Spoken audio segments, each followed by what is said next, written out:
Good day, brothers and sisters. My name is Nino from the Servants of the Living God community in Ormoc, and welcome to Pathways of Hope. In today's Gospel, taken from Matthew chapter 12, verses 38 to 42, the scribes and Pharisees asked Jesus, "Teacher, we wish to see a sign from you."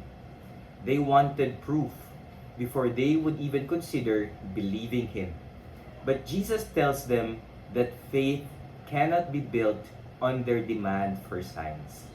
In fact, what Jesus was basically saying is that the greatest sign has already been given: his very life, death, and resurrection. As I was reflecting on this passage, I realized that I have also asked God for a sign. 2 years ago, our family experienced one of the most painful moments of our lives. My sister passed away while giving birth. In the middle of that overwhelming grief, I remember praying, "Lord, do you still love me?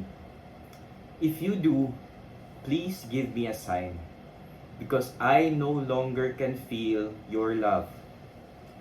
It wasn't because I doubted that God exists.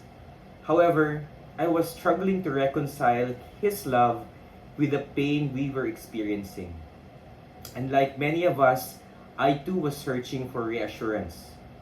Then just a few minutes later, I witnessed something. I saw our father carrying a heavy gallon of water for the wake. At that moment, he was grieving even more deeply than I was. He had just lost his daughter. Yet instead of remaining consumed by his sorrow, he chose to serve. He continued doing what needed to be done out of love for the family. In that seemingly ordinary scene, God answered my prayer. The Lord seemed to whisper something in my heart. And it's as if He said, "This is how I love you." Love is not always shown by removing our suffering. Sometimes it is revealed by giving us the strength to keep loving in the midst of suffering. My father didn't stop being a father because he was grieving.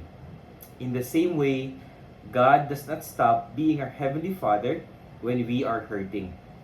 Even when we cannot understand His ways, His love remains constant.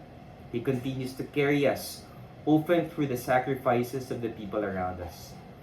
The Gospel today reminds us that we shouldn't spend our lives chasing extraordinary signs while overlooking the quiet signs of God's presence already before us. The greatest sign is Jesus Himself. And every day, God also leaves traces of His love in a parent's sacrifice, in a friend's encouragement, in a stranger's kindness, or in the strength He gives us to face another day.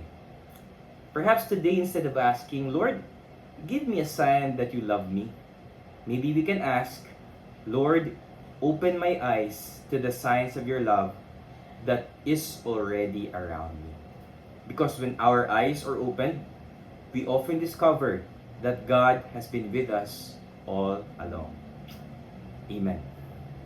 If you have been blessed by this short reflection, please like and share Pathways of Hope to your friends and loved ones. Again, my name is Nino. Thank you and have a blessed day.